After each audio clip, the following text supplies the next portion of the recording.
Hello guys, कैसे हो? ठीक हो ना? आशा करते हैं कि सब लोग ठीक होंगे। बाबू, आज हम लोग केमिस्ट्री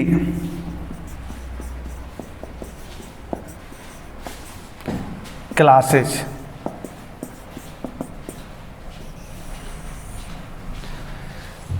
स्टार्ट करने जा रहे हैं। लोग केमिस्ट्री जिन विद्यार्थियों को ऑनलाइन केमिस्ट्री ज्वाइन करना हो तो वह मोबाइल नंबर 76 54 76 55 73 पर जुड़ सकते हैं। यही मेरा नंबर है। आपको जो भी प्रॉब्लम होगा आप इस नंबर से कंसल्ट कर सकते हैं। जहाँ भी दिक्कत अगर आपको होगा, जो प्रॉब्लम अगर आएगा तो आप इससे पूछ लीजिए, सर हमको यहाँ प्रॉब्लम है, ये चीज़ें समझ मेरे को नहीं आ रही है, तो उसको बताया जाएगा। बाबू, हम सोच रहे हैं कि हम लोग के पास से अब 12th के लिए टाइम बहुत कम बचा है। आज 12th का होल सिलेबस हम लोग को पढ़ना है। तो ऐसा किया जा रहा है कि अगर सरकार कहीं सिलेबस 30% कम कर देगा तो बहुत अच्छा रहेगा। जब तक हम क्या करते हैं कि ऑनलाइन के माध्यम से आपको फिजिकल केमिस्ट्री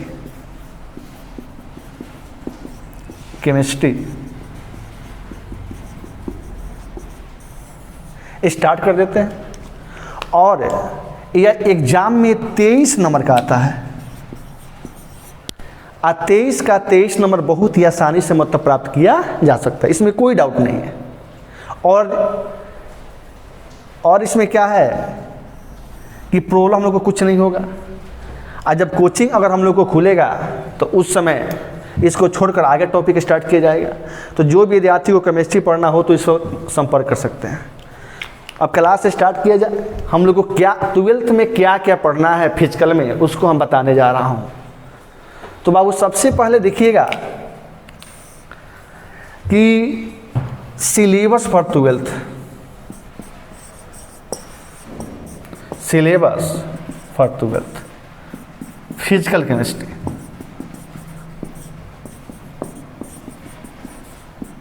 फिजिकल केमिस्ट्री, तो इसमें हम लोग को 5 चैप्टर पढ़ना है। कितने चैप्टर पढ़ना है? 5 चैप्टर। तो पहला चैप्टर हम लोग जानते हैं जिसका नाम होता है सॉलिड स्टेट। और क्या नाम होता है? सॉलिड स्टेट, जिसको हम लोग कहते हैं ठोस अवस्था, जो एग्जाम में 4 नंबर का आता है।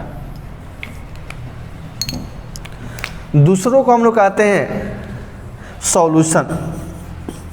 तो बाबू, सॉल्यूशन के बारे में हम लोग बहुत पहले से सुनते आ रहे हैं, नाम भी सुने हैं, जान भी रहे हैं, जिसको हम लोग कहते हैं हिंदी में घोल या विलयन। यही है। तीसरा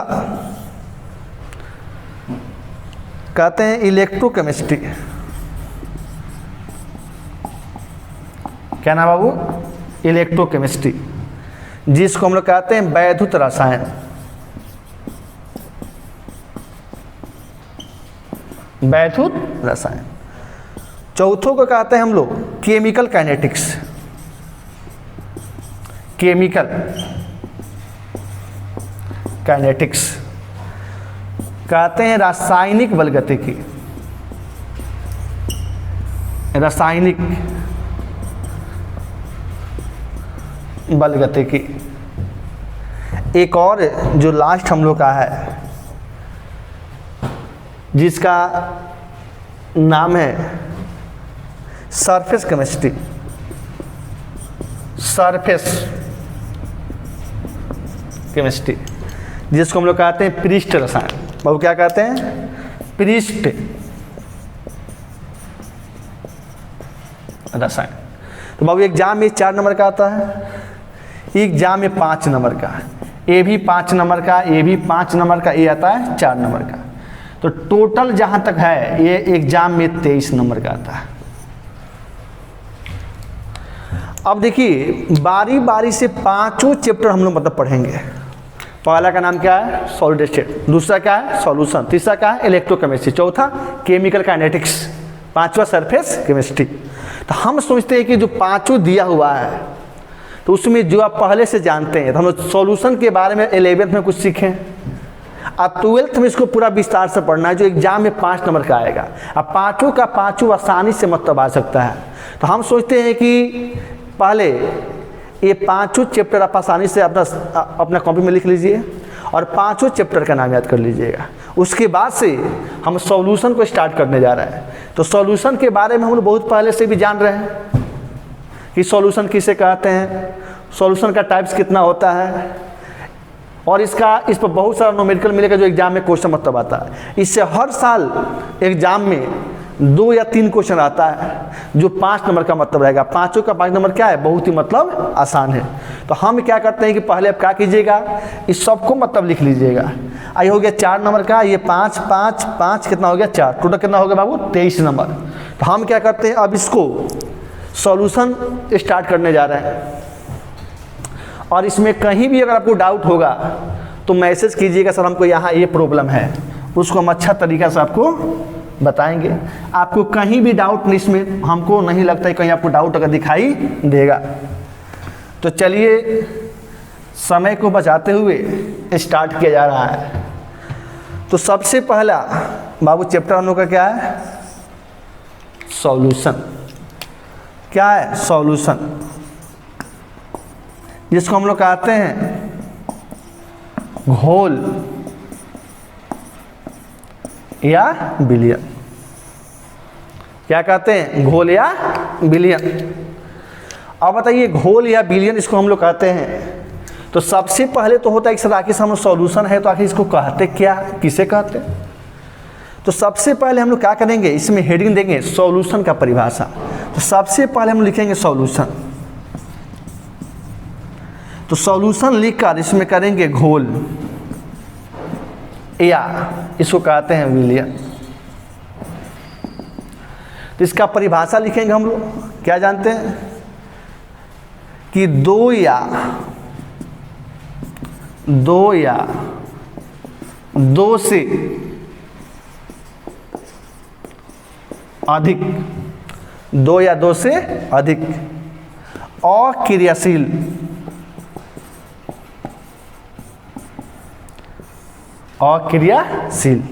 पदार्थों के समांग मिश्रण को विलयन कहते हैं। विलयन कहते हैं मतलब कि द मिक्सचर ऑफ 2 या मोर देन 2 या मोर देन 2 नॉन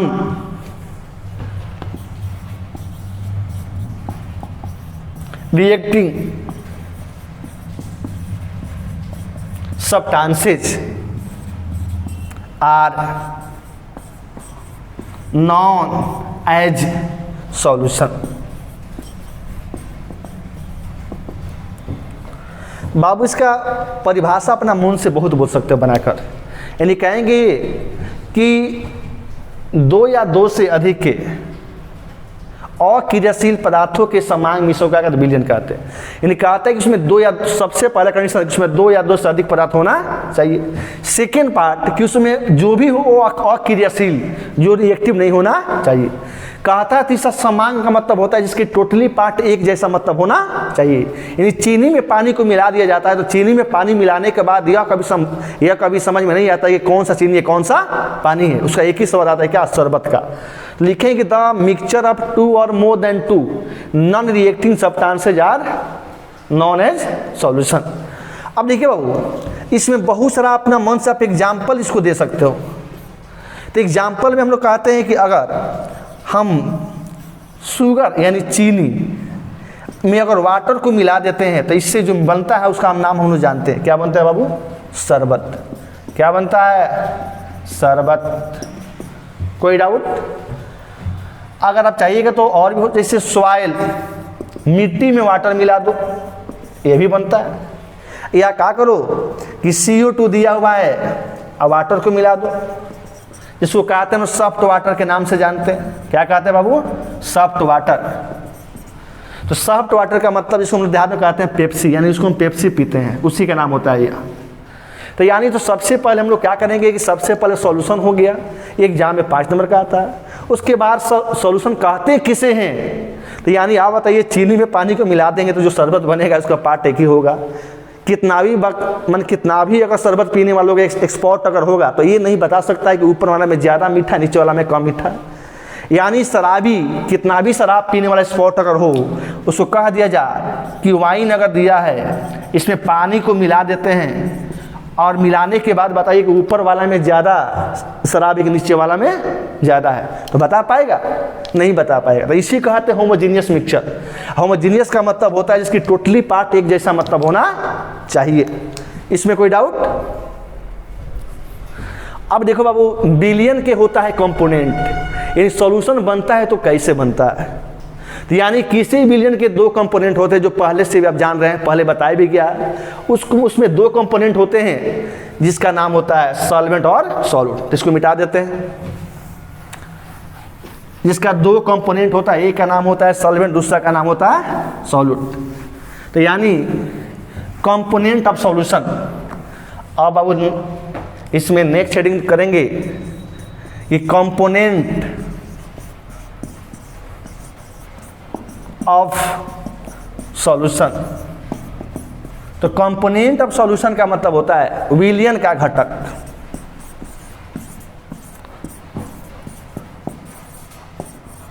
विलयन का घटक, यानी किसी भी विलयन का 2 घटक होता है, जो हम लोग पहले से भी जान रहे हैं। एक को हम लोग क्या कहते हैं? सॉल्यूट, जिसको हम लोग कहते हैं विलय, या इसको कहते हैं घुले।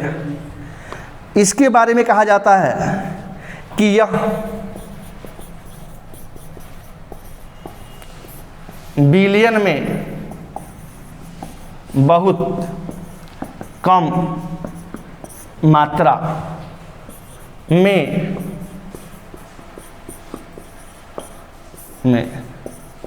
उपस्थित रहता है। दूसरे को हम लोग कहते हैं सॉल्वेंट। दूसरा क्या नाम बाबू? सॉल्वेंट। तो सॉल्वेंट को हम लोग कहते हैं विलायक,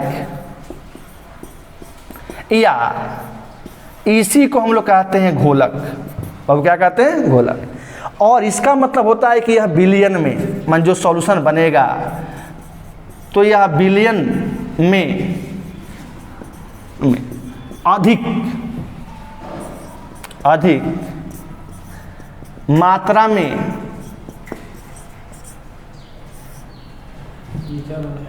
उपस्थित रहता है। बाबू देखोगे लिखे हैं कि कंपोनेंट ऑफ सॉल्यूशन, यानी बिलियन के 2 घटक होते हैं। पहला को कहते हैं हम सॉल्यूट, दूसरा को कहते हैं सॉल्वेंट। यानी यह सॉल्यूट का मतलब होता है कि हम लोग कहते हैं सर कि ऐसा बिलियन हो जिसमें कंपोनेंट जो बहुत कम मात्रा में होता है उसको क्या कहते हैं? सॉल्यूट। जो ज़्यादा होता है उससे क्या कहते हैं? सॉल्वेंट। और इस दोनों को मिलाने से जो बनता है उसको हम लोग कहते हैं, क्या कहते हैं? सॉल्यूशन। तो इसको अच्छा तरीका से कहीं पर लिख लीजिएगा। अब देखो बाबू, इसके बारे में नोट में आप याद कर लीजिएगा और नोट में लिख लीजिएगा कि NOT नोट, यानी ये कहेंगे कि अगर सॉल्वेंट प्लस सॉल्यूट को मिला दिया जाए तो इससे जो बनता है उससे हम लोग सॉल्यूशन कहते हैं। क्या कहते हैं बाबू? सॉल्यूशन कहते हैं। और इसको ये भी कहते हैं कि अगर मान लो कि सॉल्वेंट का सॉल्यूट सॉल्यूशन, अगर इस तीनों में अगर किसी 2 का मान दिया हुआ है तो तीसरा का मान निकाला जा सकता है। अगर मानते कि इसका मान दिया है और इसका मान पूछता है तो इसका भी दिया हुआ रहेगा, और इसका मान दिया है और यह निकालने के लिए कहता है तो ये कह देंगे कि यानी सॉल्यूट निकालना होगा तो कह देंगे सॉल्यूशन में से सॉल्वेंट को घटा दिया जाएगा बाबू, तो क्या मिलेगा? सॉल्यूट की मात्रा मिलेगा।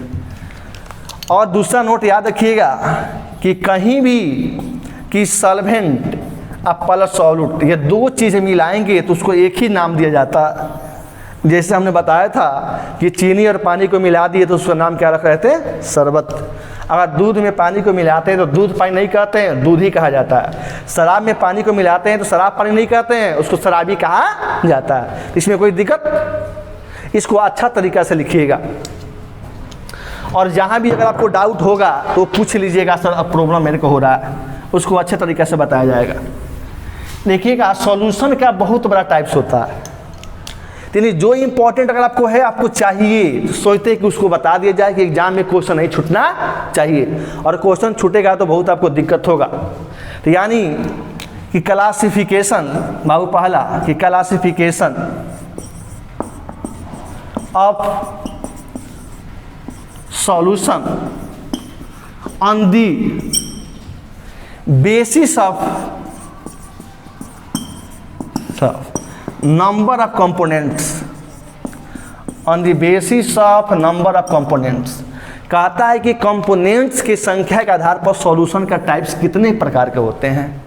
तो सबसे पहले आप लिखिएगा number of components, number of components एक साइड में लिखिएगा, पर क्या लिखेंगे? Number of components.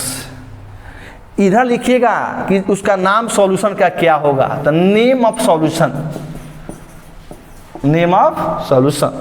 तो यानी नंबर ऑफ कंपोनेंट्स, यानी आप जानते हैं कि सबसे पहले बिलियन कोई भी बनेगा तो कम से कम उसमें दो चीज़ का मिक्सचर होना चाहिए। अगर मानते हैं कोई सॉल्यूशन अगर दिया है उसमें दो चीज़ है, यानी उसमें कितनी संख्या हो गया? दो। कोई है तीन चीज़, कितना है? चार। तो स्टैंडर्ड मतलब सॉल्यूशन का होता है कि इसमें दो चीज़ें हो, तीन हो या चार हो। तो दो जिसमें होगा उसका नाम होता है बाइनरी सॉल्यूशन। यानी पूछता है कि बाइनरी सॉल्यूशन किसे कहते हैं, कोई पूछ दिया कि या किसे कहते हैं, तो आप यही बात कहिएगा सर कि वैसे विलियन जिसमें दो चीज़ों का मिक्सचर हो उसी को बाइनरी सॉल्यूशन कहा जाता है, जिसको हिंदी में द्विअंगी कहा जाता है। जिसमें अगर तीन दिया हुआ है तो तीन को कहते हैं टर्नरी सॉल्यूशन, टर्नरी सॉल्यूशन। अगर चार दिया हुआ है तो उसको कहते हैं क्वाटनरी सॉल्यूशन। क्या कहते हैं? Quaternary solution. यानी बाबू पहला लिखे है कि classification of solution on the basis of number of components, मतलब कहता है कि अवयवों की संख्या के आधार पर सॉल्यूशन का वर्गीकरण कितने प्रकार के होते हैं। हमें लिखे कि नंबर ऑफ कंपोनेंट्स, यानी जिसमें दो चीज़ मिला हो, तीन और कितना हो? चार हो। नेम ऑफ सॉल्यूशन, बिलियन का नाम क्या होगा? दो होगा तो बाइनरी, तीन टर्नरी, चार और क्या होगा? क्वाटनरी। तो इसको अच्छे से लिखिएगा, क्वेश्चन भी आता है। कहेंगे बाइनरी सॉल्यूशन के लिए, तो जब बाइनरी कहेंगे तो दिमाग में बात आनी चाहिए कि बाइनरी का मतलब होता है दो चीज़। कहेंगे टर्नरी सॉल्यूशन तो दिमाग में बात हो कितने चीज़? तीन चीज़। कहेंगे क्वाटनरी सॉल्यूशन तो कितना होना चाहिए? चार चीज़। मतलब ये ऐसा मतलब है, याद रहेगा, इसको लिख लीजिएगा, मिटा दें। इसके बाद सॉल्यूशन का और भी प्रकार है जिसको लिख रहे हैं, यानी classification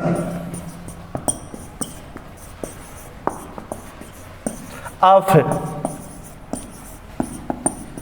solution on the basis of, on the basis of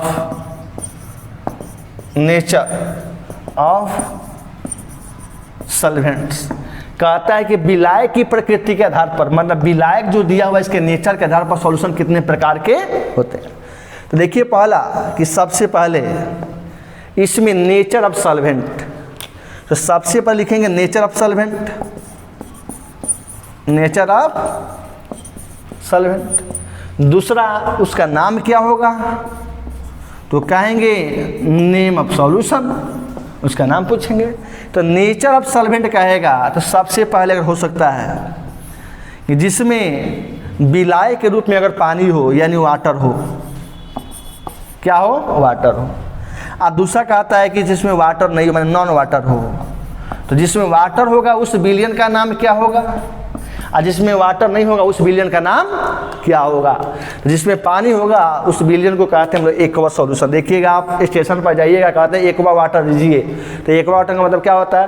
यानी पानी का बोतल जो लिक्विड के रूप में होना चाहिए। तो वाटर का आ रहा है तो इसको कहते हैं हम लोग एक्वा सॉल्यूशन। क्या कहते हैं बाबू? एक्वा सॉल्यूशन, यानी मतलब कहते हैं जलीय विलयन। तो जलीय विलयन का मतलब पूछेगा सर जलीय विलयन किसे कहते हैं? तो वैसे सॉल्यूशन जिसमें विलायक के रूप में जल की मात्रा उपस्थित हो उसी को एक्वा सॉल्यूशन कहते हैं। तो बोल दीजिएगा ना, पूछेगा एक्वा सॉल्यूशन किसे कहते हैं? तो वैसे विलयन जिसमें विलायक के रूप में जल का प्रयोग किया गया है।